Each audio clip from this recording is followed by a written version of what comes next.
welcome to Swim Podcast episode number 12. The someone who isn't me on this one is Mr. Alan Moore, and I was really excited that this actually got to happen because I didn't think it would happen, to be honest with you. I kind of had a couple of mutual friends, but I didn't want to punish them about can you put me in contact with Alan and stuff, because it just would have been a bit weird. So I kind of fired off an email to somebody I didn't know who I thought would be a good point of contact, and after a few mails backwards and forwards with different people, we got to make it happen, which I was really excited about. So I packed up my Olympus recorder and a couple of mics, got on the train, went to Northampton, and went to the Lodge Studios in Northampton, which is an amazing studios there. And Jay and Mark, who run that place, let me set up in their incredible live room that they've got. And I chatted for over 2 hours with Alan about magic and writing, etc. Now, this episode is actually the first part of that conversation because I figured 2 hours was a lot to get through, especially as a lot of the stuff that was getting talked about was pretty deep and there's a lot to take in. So this is the first part. The second part is going to be up shortly once I've finished the cover portrait. And in this one, we discuss the creative process, magic, the morality in its application, taking in stuff like Austin Osman Spare and John Dee in the process of that. So this is Alan Moore, part 1. Enjoy. I'd start off saying about what the thing is with the podcast is I've only started doing it I started in January because of the radio show I do. It's been mainly musicians, but I found that I don't know whether it's because of my personal interest in things or just because it is a recurrent thing with a lot of people that make art and music, is that it always kind of ends up in a similar place where we start talking about where that comes from. Yeah. And how it comes about. And sometimes it feels a bit like not pulling teeth, do you know what I mean? Because a lot of people don't want to talk about it because they feel it like it makes them sound a bit, Well, also, I believe that a lot of people, a lot of working artists, they have a kind of superstition about it. I think Brian Eno said something similar. Yeah. That the last thing that most artists want to do is to examine their own creative processes. Yeah. It's as if they're riding a bike and they fear that if they stop and think about how they're actually riding the bike for more than a couple of seconds, they're probably going to fall off. Yeah. Or that if you mess around with it, it might stop working because we don't know what it is. Yeah. So we're going to be naturally afraid of sort of all of these because we're not sure what our creative processes actually are. We are subject to, I think, unnatural terrors and fears about them.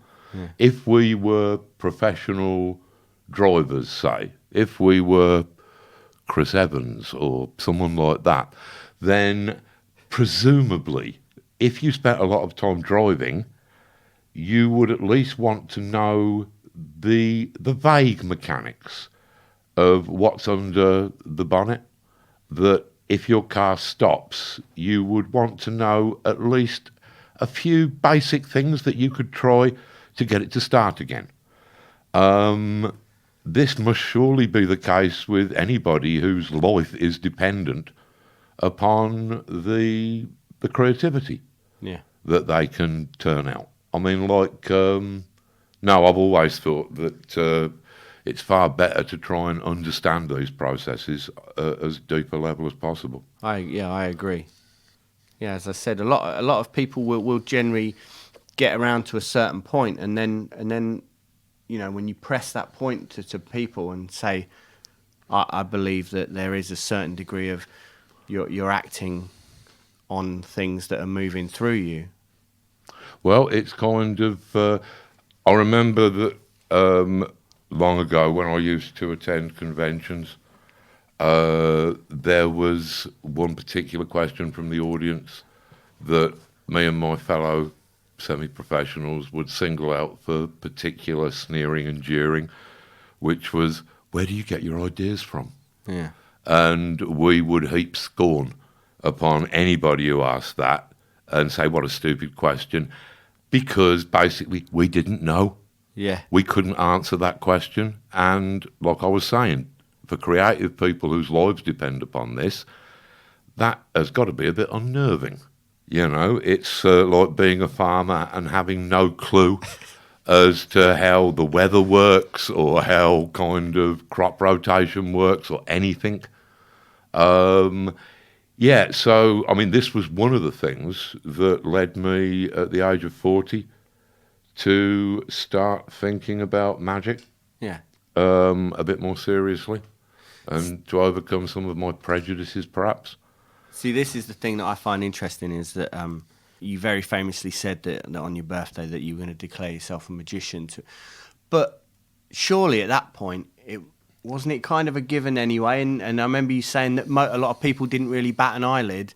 And do you think that's because they were either like, oh, he's having a moment, or because it was already accepted that was the case? I don't think it was accepted that was the case. Okay. But I would say that there are some grounds for saying that when you say something absurd and theatrical, such as I am henceforth a magician, that there will probably have been precursors. In fact, I realised upon starting to understand magic a little bit better that that some of this stuff is fairly basic, or at least fairly basic to me. That some of these things I had been doing for years without realising what they were. But to actually state that you are a magician, that's quite a big thing. Yeah. It's because, for one thing, you're putting everybody who you tell that to into quite a dilemma, because you're more or less forcing them to choose whether you've gone mad, which would be a very, very distressing thing for most friends and acquaintances, or that you haven't gone mad, which is potentially worse. Because if you haven't gone mad, then surely that forces them to reconsider their own definitions of sanity, reality, which is a bigger can of worms. So, no, I think I said that it was mainly people in my immediate family who didn't bat an eyelid. Okay. There was certainly quite a bit of eyelid batting in the general community, and probably understandably so. But people like my mother, my aunt, all of my aunts, they just seemed to accept it. I even got the feeling that it was a kind of a family thing that maybe happened every couple of 100 years, and it was nothing to get too excited about. Yeah. I haven't got any direct evidence for that, but my paternal grandmother, my nan, who was a terrifying woman, her profession, at least earlier in her life, was a deathmonger. Deathmongers, I believe, only existed, at least by that name, within the boroughs of Northampton, only within that little area that I was born in, about half a square mile. And what a deathmonger was in a poor neighbourhood where you couldn't afford midwives and you couldn't afford undertakers. The deathmonger was the woman, it was always a woman, who lived down the end of the road or in the next street, who, for sixpence, a shilling, would come round and take care of all that. I think that the name deathmonger may have arisen, I'm not sure when it first came into currency. I suspect that it probably would have occurred when it was no longer safe to refer to people as witches. Yeah. Because basically that was the function of the village wise woman or witch. It was largely childbirth, undertaking, herbal cures, things like that. Yeah. this is possibly why the Guild of Barber Surgeons were so keen upon promoting the witch trials and the witch burnings, or the witch hangings, largely because they didn't see why it should be women who were in control of women's reproductive processes rather than the Guild of Barber Surgeons. So I suppose, in short, there may have been precedents in my family. At least the kind of belief that I was talking about didn't seem entirely unknown, you know. Yeah, it's wow, that's fascinating, because I kind of I'd sort of reasoned it to myself that people would probably come to that conclusion somewhat anyway. But as you said, to actually make it state it as a declaration, that's the thing, isn't it? Well, it's one of the things that is empowering about that is that there is a considerable amount of risk involved. At that point, 1993, I had yet to do yet to complete a lot of my major works.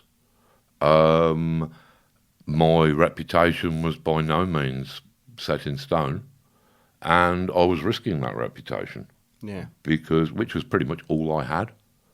Because the most likely reaction to somebody saying that you're a magician, saying that they were a magician, is to say, do some magic then.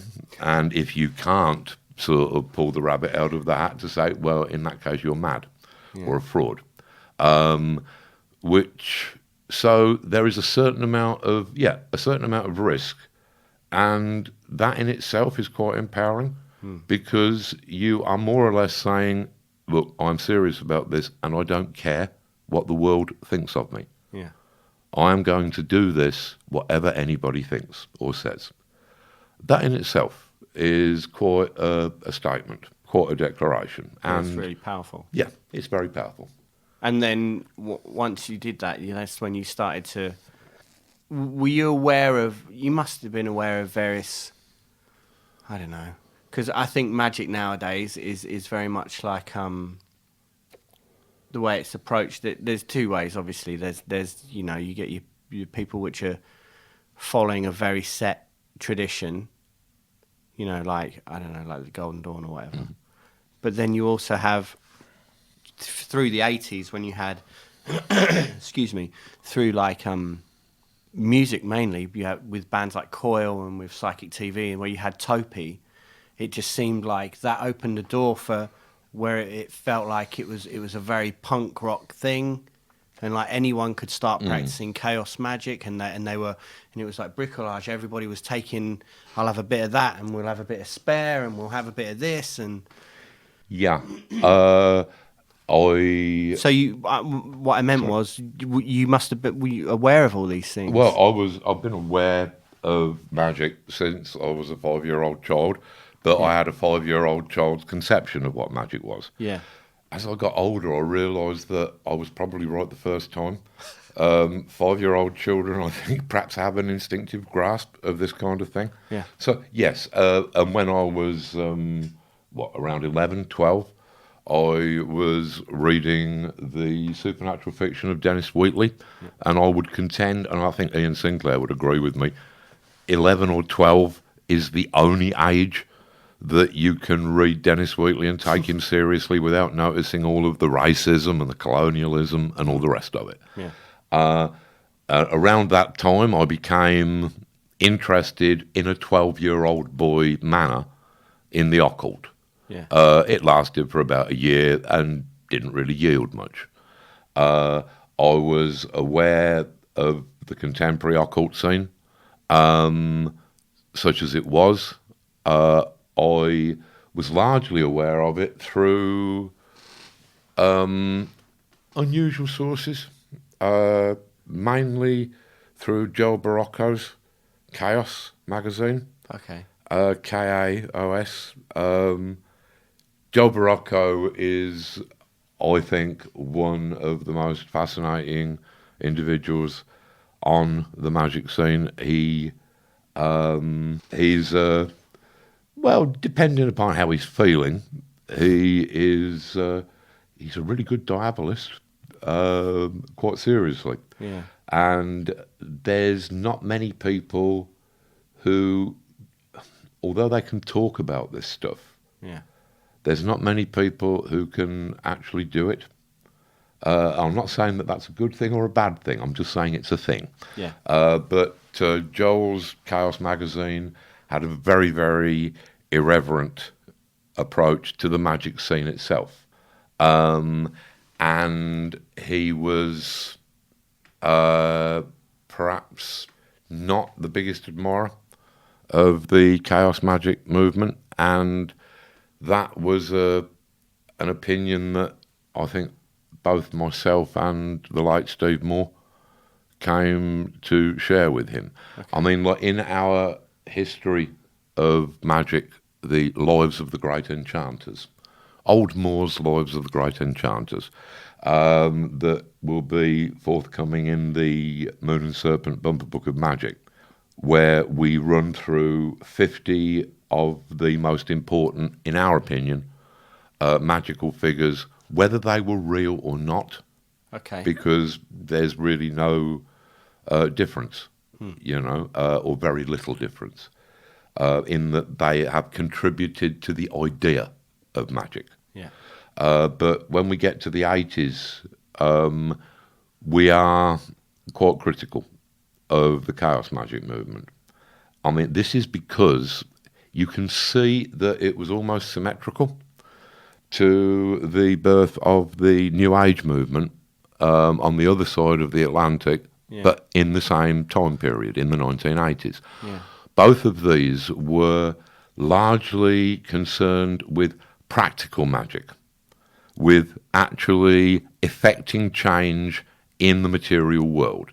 With the New Ages, it was largely asking the angels how to plan your teen witch slumber party. Generally, with the Chaos magicians, in practice, it would either be requests for money or, I mean, basically, I have big problems with that kind of results-based magic anyway. I'm not certain that it is ethical. Yeah. In my opinion, that is treating magic as more or less a morally neutral force like electricity. Whereas that is not my experience of magic. Magic seems to have agency. There is at least the feeling, the sensation of a kind of presence and personality, sometimes of a sense of humour. I would say that in general, if you want money, do some work. If you want somebody to love you, then make yourself somebody worthy of being loved. Yeah. Don't try and coerce supernatural beings into basically holding her down for you. Because, I mean, where's the morality in that? How is that not rape? Yeah. And pretty much everything else that has a material, even if it's asking for help for a sick friend, yes, that's fine. But also go along and visit them. Yeah. Do something practical in the real world. I believe that anything that can be accomplished with a bit of effort in the real world should be left to the physical material world. Yeah. I believe magic is for the immaterial world. I shouldn't have said real world a moment or two ago. It's just something that you slip into occasionally. Yeah. Both of them are real. And magic, it has, I think, as it concerns, I don't think that you should use this immaterial force, or whatever it is, to accomplish material ends. I think that that is almost classically satanic. I don't think it's a mistake that the Ten of Wands in the tarot deck, which is to say wands, which are the highest, most spiritual force, the will, being brought to bear upon the 10, which is Malkut, which is the material world. And that card is called Oppression. Yeah. And it suggests that any large spiritual force brought to bear upon the material world is going to end in oppression and tyranny of one sort or another. Well, I think just taking a look around the way things are at the moment, that's very much a clear, Absolutely. clear thing. Yeah. It's, and this is, it's the root of all oppression. Yeah. I mean, like, so, and also some of the chaos magic stuff.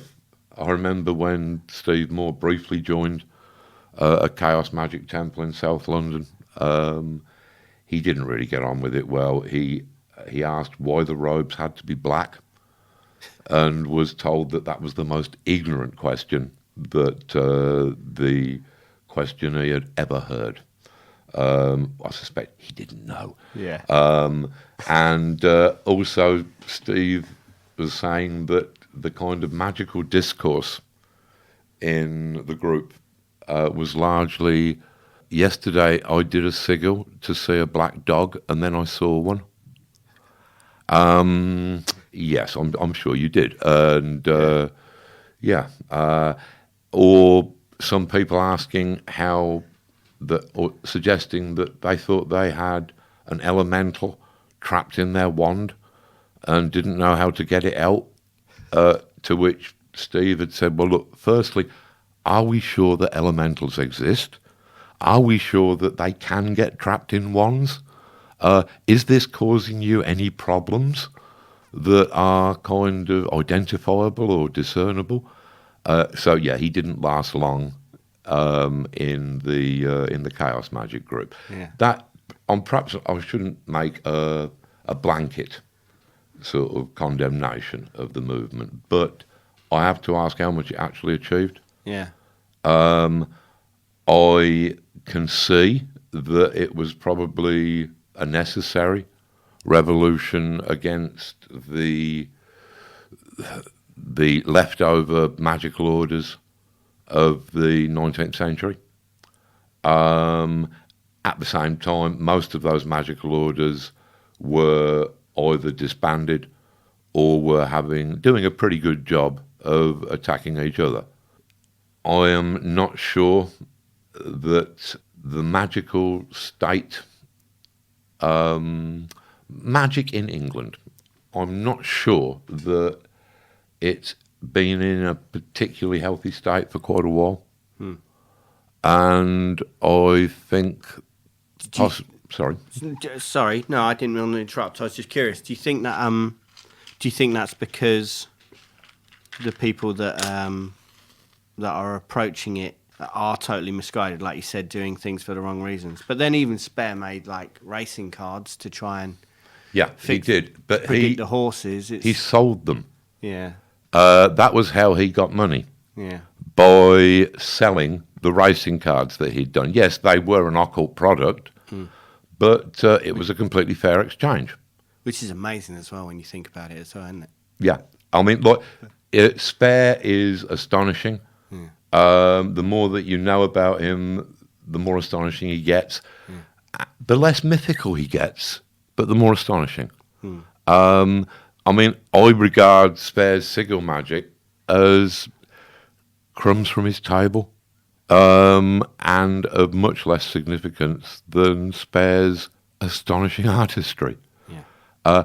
With his illustrations, with his paintings, there is all the evidence that you could possibly need for the existence of the magical state. Yeah. Somehow miraculously captured as if he'd taken a Polaroid in there with him. That is where the magic of Austin Spare resides. A lot of the myth of Austin Spare, which is a very entertaining one, a lot of that would seem to have perhaps originated with Kenneth Grant, who was a great romanticist in terms of his view of magic. And there is something to be said for that. It was a marvellous kind of almost like a fantasy role-playing game. Yeah. Yeah, I mean, Spare, an astonishing artist, an astonishing man, and one of the very few magicians who doesn't seem to have used his magic for material gain, who in fact famously said, I believe, that he believed that it would be wrong to use his talent to attract so much as a penny. Certainly from the way that he lived, which was like William Blake, from choice. Yeah. Both of them were born into perfectly decent middle-class families, and both of them decided to live in the freedom that penury afforded. Yeah. Yeah, I mean, it doesn't get much better than Austin Spare. I would probably still place John Dee as the greatest British magus, but even John Dee, he wasn't above tapping up the angels for a fiver now and again. And that was a collaborative thing as well, obviously, with Kelly. Edward Kelly. Yeah. Although Dee kept it up for a long time after Kelly had fallen out of the window, broken his legs when he was trying to escape from the Low Countries. But Dee, right to the end, I mean, his journals are poignant. Those final journals, his Prospero moment, when he was tended only by his surviving daughter and his spirits, the moment that Shakespeare wrote The Tempest about, and in his last journal entries, he's asking the spirits what should be done about the blood in his stool. And the spirits are saying, I shouldn't worry too much about that if I was you. I'm paraphrasing, obviously. Yeah. And he was dead within a couple of weeks. Wow. But even he occasionally, and he was an astonishing man, but even he occasionally did ask the angels if he could maybe have some petty cash to carry out their will. Yeah. But I do think that this movement towards practical magic that arose in the 80s, I would point out that wasn't the only thing that arose in the 80s, and that my friend, the writer John Higgs, he refers to chaos magic as Thatcherite magic. And I think that there is something to be said for that. Yeah. That the pursuit of material pleasure and hedonism, material wealth, how does that differ from Thatcherism as a doctrine, which, along with chaos magic, pretty much originated in the 1980s? Yeah. And the New Age movement. I've never thought of those as a parallel. That's really true. Yeah, I mean, we, in the Book of Magic, me and Steve, in the final essay, which was actually written after his death, but after we'd spent a few months compiling the notes towards the final essay, which is our thesis, I suppose. But in that, we come up with what we feel is a better definition of magic. We define magic as a purposeful engagement with the phenomena and possibilities of consciousness. We think that includes all of what magic was and all of what magic can be. It's perhaps not as inspiring or as resounding as do what thou wilt shall be the whole of the law, or perhaps not as attractive as magic being bringing about change in the physical world in accordance with one's will. But I think we're more accurate, and I think that we're probably truer to the actual essence of what magic is. And I think as well, when you accept that, then change comes about anyway, without it being a desired, like, "Ah, I've got to do this. I'm going to draw this out and beat off over it because at this point I'm going to, I'm going to get this." But I think that if you acknowledge the existence of it and interact with it, as you said, then you can look at it as synchronicities, etc. But that these things start. The thing is, one of the things with magic that I've always found in practical terms is it's what I have come to define as high magic. Yeah. As I understand it, high magic is where you haven't got the faintest clue what you're doing. Where you are recognizing that the universe has probably got precedence and is probably quite entitled to pull rank upon you. It's not about what you want. Yeah. It's about what the universe wants through you. Yes.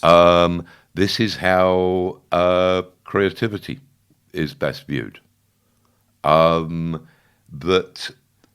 the best creative artist should probably regard themselves as, at best, a clean window pane.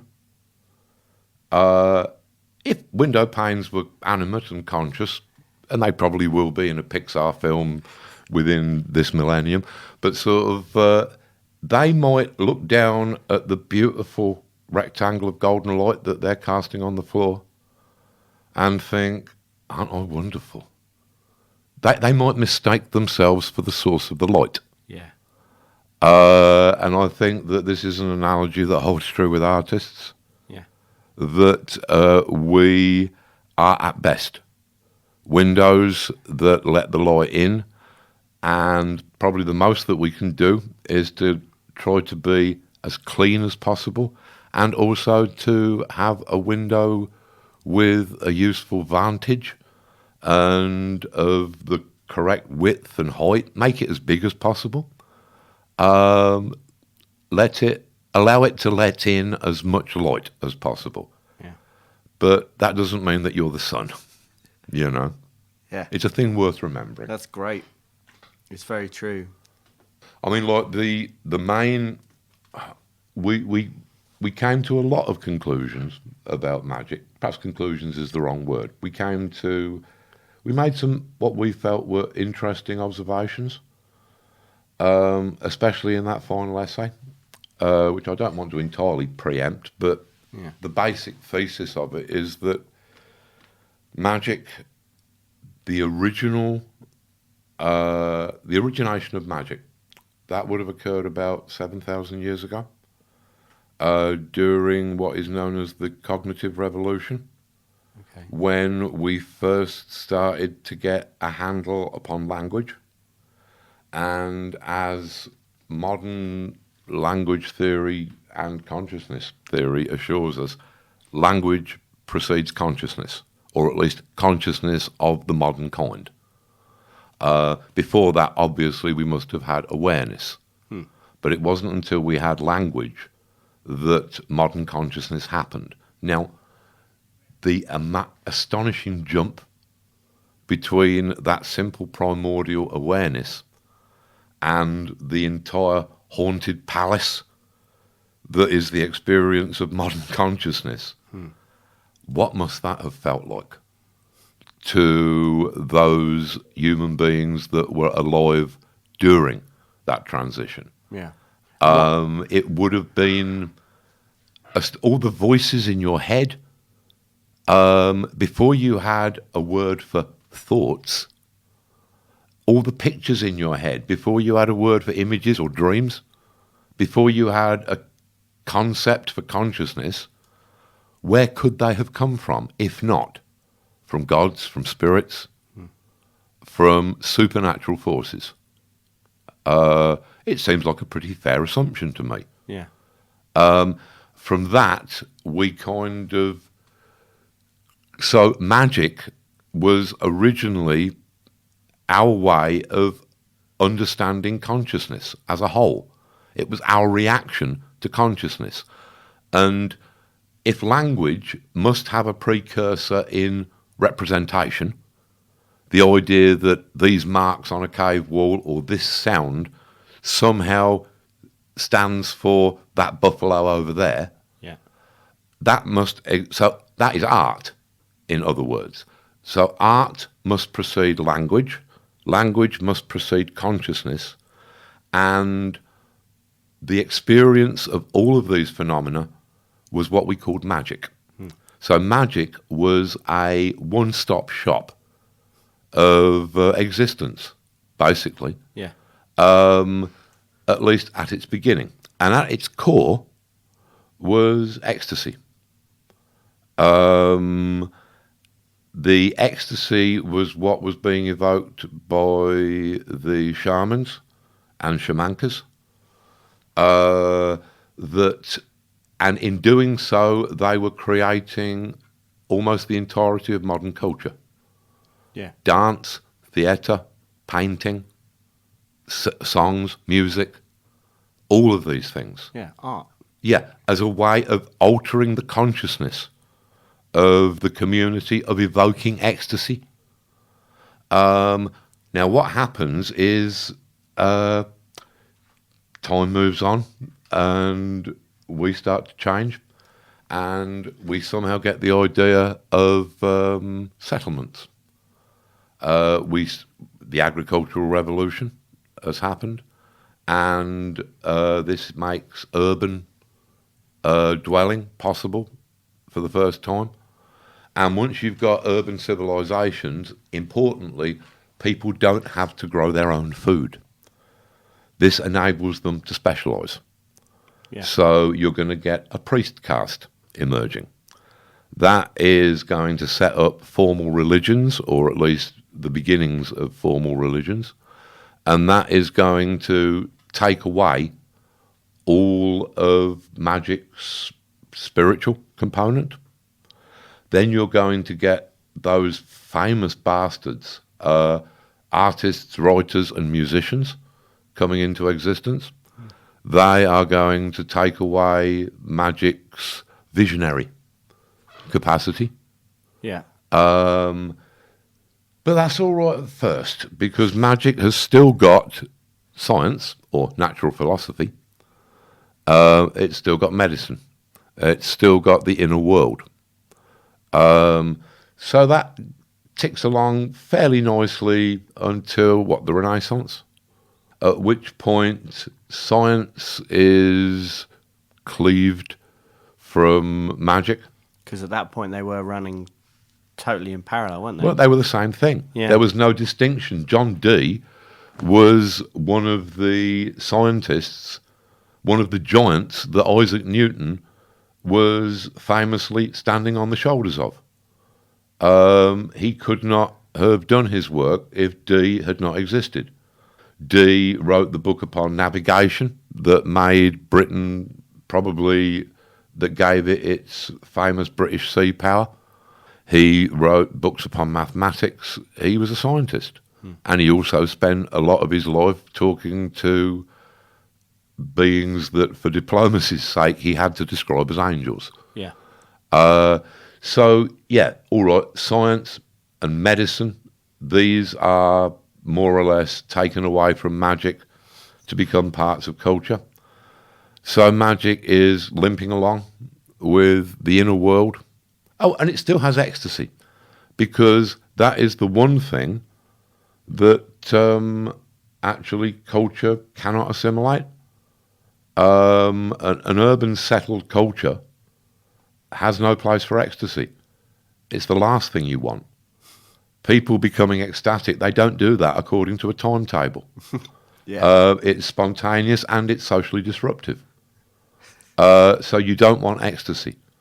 The formal religions that started up with their priesthoods acting as intermediaries between you and the gods, that is almost like a prophylactic to prevent you coming into contact with any of that ecstasy stuff. So yeah, we'd still got ecstasy, or at least those of us who knew how to conjure it. But other than that, we'd just got the interior world. And then, 1910, Sigmund Freud, Carl Jung, these people come along and using ideas that have been commonplace in occult circles for centuries, they start psychoanalysis as a movement, which I have described to friends of mine who are psychiatrists, psychoanalysts. I've described their field as basically occultism in a lab coat, because it cannot be a science. It's talking about the interior world where things cannot be reproduced in a laboratory, where things are not really available for empirical proof. But yet the inner world was taken from magic as well, and then all it had got left was theatre. It had got the pretty frocks and the nicely painted wands and the rituals and the aura of spookiness. Yeah. You know, which I think has been what has attracted most people to it for, well, most of the previous century. Yeah, without a doubt. Yeah. But it's funny that all of those, when you lay that out like that, I mean, you say about settlement and stuff, and you look at all cultures, and it seems to be that there are these beings that are later interpreted as gods, are the ones that have shown people architecture, shown people I'm not even sure and if they ever existed, except in an immaterial form. In my experience, that's what gods are. They are extraordinarily complex clusters of ideas that have either become self-aware through the principle of consciousness as an emergent property of complexity, which I think is scientific, or they have become so complex that they appear to us to be self-aware.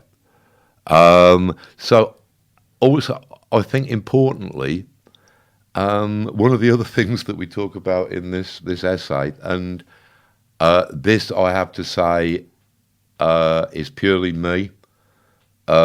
Steve Moore was a little bit cautious about my assertion, although I was thinking about the origins of Christianity. I was talking about Christianity and Gnosticism. Yeah. And how, they both emerged at the same time and both shared an awful lot of key figures. And I put it to Steve that I said, could we say that Gnosticism predates Christianity? And Steve said he didn't feel that was safe because we did not have any proof that was so. But I thought, after he was safely dead and couldn't argue with me, I thought that sort of you could probably come up with an argument from common sense in that, say, some historical figure, now dead, but who we both know was definitely alive. Say the entertainer Rod Hull, for example. Now, if for some reason I was, let's say that I am the equivalent of a Christian in this argument, I suddenly think, Rod Hull, I don't think he was just a great entertainer. I think that Rod Hull was actually the Son of God, and that an examination of Rod Hull's life would probably teach us an awful lot of profound spiritual lessons about what it is to be human. Now, I've said that for some reason. Then you, as a smart, sophisticated Gnostic, which by that point had already absorbed Pythagoreanism and Platonism, you step into the picture and you say, I agree with you. I agree with you that the figure of Rod Hull is a tremendously important spiritual figure. But you're going to propose that actually Rod Hull is a metaphor. At which point I would say, but no, he was a real guy. I'm definitely going to believe that he was a real guy. But you say, no, it's important that we see him as just a metaphor, which was the Gnostic position upon Jesus. Yeah. Now, how likely is that? If that would be a stupid thing to say on the part of the Gnostics in a century where this apparently famous man had died about 30 years before? It seems more likely that you had the Gnostics presenting their story of this symbolic saviour figure that had incorporated bits of Norse and Egyptian mythology into a lot of a broad spectrum of world mythologies had been incorporated into this figure, this symbolic figure. And yes, he's born of a virgin, and he ascends physically to heaven after his death on the cross. Now, it seems to make more sense if you've got somebody saying, yeah, this is our symbolic idea of what a saviour might be, and we think that by studying these symbols you might come to some form of enlightenment. And then the person that you're talking to says, yeah, and like he was definitely born of a virgin, you say. And you say, well, no, not exactly. It's symbolic. And they say, yeah, I'm definitely going to believe that. So he was definitely born of a virgin, and like he died, and then he ascended. That's fantastic. I think that this is possibly how Christianity may have emerged as misunderstood Gnosticism from a religion that historically has been very literal in its kind of conception of reality. So this is one thing that suggests that idea forms probably precede the actual people, if actual people there were. Yeah. It's sort of, I seriously doubt that any of the gods existed in physical form, or any of the creatures that inhabit our world's various mythologies. It seems very, very unlikely to me, according to what we know of the laws of physics and biology. That just doesn't seem possible. And it doesn't really need to be. Yeah. Because the domain of gods is the world of the immaterial. And that's the only place where they need to be. And they can obviously, I mean, look at all of the holy wars that have been fought. These immaterial ideas obviously have the power to affect our material world in quite drastic ways. Yeah. You know? Well, that makes me think of I heard you say in a previous interview about the idea of consciousness, and you were talking about Sheldrake, but that made me kind of think of like the sort of Jungian thing as well, about like this collective unconscious. Yeah. That as soon as those ideas exist, they do become real within the minds of the people that are thinking about them, and as you said, like if somebody has an idea about something, as soon as that idea exists, somebody else is going to have it as well. Yeah, which kind of ties in with almost what we were saying about there is no need to have an objective to your magical practice. You can let the universe take care of that. And this also ties into what the final conclusion of our book of magic is, to say, yeah, with this process of magic having its various components hived off to become parts of society, what that is basically saying is that the entirety of our culture, we are conducting that among the dismembered body of magic. It's a dismembered corpse. Although, strangely, it still seems to be able to talk. And we thought that this is probably best seen as an example of the alchemic concept of Solvay et coagula. Yeah, and the great work. Yeah, this is what it is all about. That sort of the principle of Solvay. It's basically analysis. It's taking the pocket watch to bits, to its smallest component, so that you understand how the whole thing works. And then there is the process of coagula, which is the process of synthesis. It's putting the thing back together in an improved or at least better understood form. Yeah. And I think that as a civilization, we have probably reached the end of a very long process of Solvay.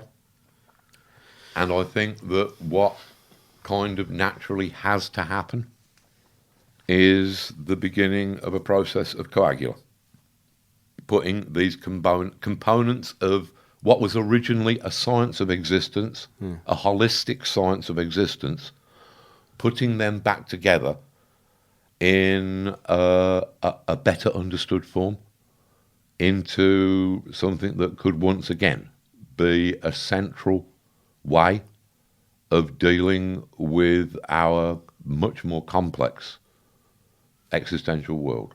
Yeah, and I agree, and I think that that's how I understand the alchemical process to be. You know, it's not about getting lead and turning it into gold. It's about, in the same way that, like, from a Masonic perspective, taking a rough ashlar and making it smooth by taking symbols and using them as moral compass, not moral compasses, but just as roadmaps as maps to higher realms of consciousness. Yeah. Or different realms of consciousness. You know. Yeah. Yeah. It's I also think that there is something about magic which is conspicuously lacking from modern culture. Yeah. Yes, we've got all the various dismantled parts of magic, but we don't have the essential animating ecstasy that was at the middle of it. Yeah. We don't have vision in our art or in our writing. I mean, vision. We are sorely lacking in vision. I think the worrying thing is, though, that, and I don't know if this is me putting my tinfoil hat on, but that's something that I've noticed is that the general populace, shall we say, have no understanding or lacking the awareness to see those things, but other people do see that, and I believe that that's why they're using those things to a degree, so that people can be manipulated and pumped with fear. And well, I mean, do you think, or is that, like, I find advertising and the media is it's, if they're not consciously looking at it as a form of magic, they still are using it as a form of magic. Absolutely. I mean, like, I have said that, magic is in some measure the art of manipulating consciousness, hopefully manipulating consciousness into a higher, a more aware, a more ecstatic state. Yeah. However, the basic processes of it, you can manipulate consciousness for other ends. And I suspect that, as you say, I doubt that our advertising agencies are actually reading up on Eliphas Levi or anything else. Yeah. But I think that it is just that these principles have become kind of obvious and apparent. Yeah. I mean, we understand things like the placebo principle a lot better these days. We also understand that there is a nocebo principle.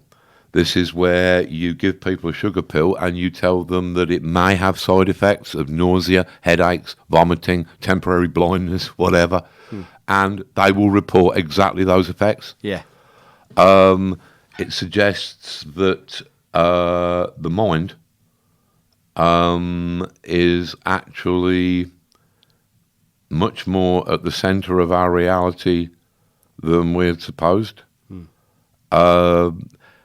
We, in terms of our physical existence as creatures made of what Steve Aylett, the wonderful writer, referred to as haunted beef, then, I mean, like, with our physical bodies, that would seem, it seems to indicate that the division between mind and body is by no means as clear-cut as we'd previously believed, if it's there at all. In our physics, we have reached a point with quantum physics where quantum reactions apparently depend upon the observer, which of course begs a lot of questions, which I've just been reading about in this week's New Scientist. But still, this positions the mind at the very centre of reality. It's a kind of reverse Copernicus, I suppose you could call it, you know? And that would seem to be the way that the conclusion to which our science is moving, that yes, we have stopped thinking that the whole universe revolves around the Earth. Yeah. But in some ways, our science tends to indicate that the whole of reality does revolve around the human mind, or is at least only apparent to the human mind, is entirely a phenomenon of human perception. Which, if that is true, then that goes a long way to explaining an awful lot of the processes of magic. Yeah. You know?